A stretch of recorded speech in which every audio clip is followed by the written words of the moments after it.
విజయవాడ పటమటలో థార్ జీపులతోటి విధ్వంసం సృష్టించిన ఘటనలో నిందితులపై పోలీసులు కఠిన చర్యలు తీసుకునేందుకు సిద్ధమయ్యారు. ఓంకు డ్రగ్ టెస్ట్ పాజిటివ్ రావడము, రోహిత్ జీపులో స్టెరాయిడ్స్ లభించడంతో నిన్న రాత్రి ఇద్దరి ఇళ్లలో పోలీసులు సోదాలు చేశారు. సీసీటీవీ ఫుటేజ్, వాట్సాప్ చాటింగ్ ఆధారంగా దర్యాప్తు చేస్తున్న పోలీసులు ఘటనకు రోహిత్ దూకుడు స్వభావమే కారణమని గుర్తించారు. యువతికి తనపై చెడుగా చెప్పినట్టు భావించి ఓంకు ఫోన్ చేసి గొడవపడ్డ రోహిత్ పటమట 100 ఫీట్ రోడ్లోకి రావాలని చెప్పడంతో తర్వాత గొడవ జరిగింది. ఇద్దరు నిందితులపై తీసుకోవాల్సిన చర్యలపై పోలీసులు లీగల్ ఒపీనియన్ తీసుకుంటున్నారు. ఇప్పటికే రోహిత్, బొల్లా, ఓం కుటుంబ సభ్యులను పిలిచి పోలీసులు కౌన్సిలింగ్ ఇచ్చారు. థార్ కార్లతో బీభత్సంలో కీలకంగా మారింది సీసీ ఫుటేజ్. మాట్లాడాలంటూ ఓంకి కాల్ చేసి పిలిచాడు రోహిత్.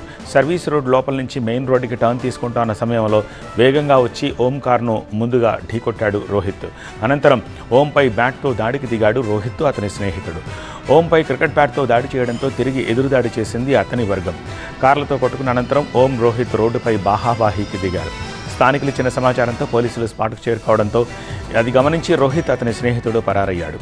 రోహిత్ కావాలనే తనపై దాడి చేశాడు, తర్వాత తాను తిరిగి దాడి చేయాల్సి వచ్చిందంటూ పోలీసు విచారణలో చెప్పాడు ఓం. తాను రోహిత్పై ఎలాంటి తప్పుడు ప్రచారం చేయలేదంటున్నాడు ఓం.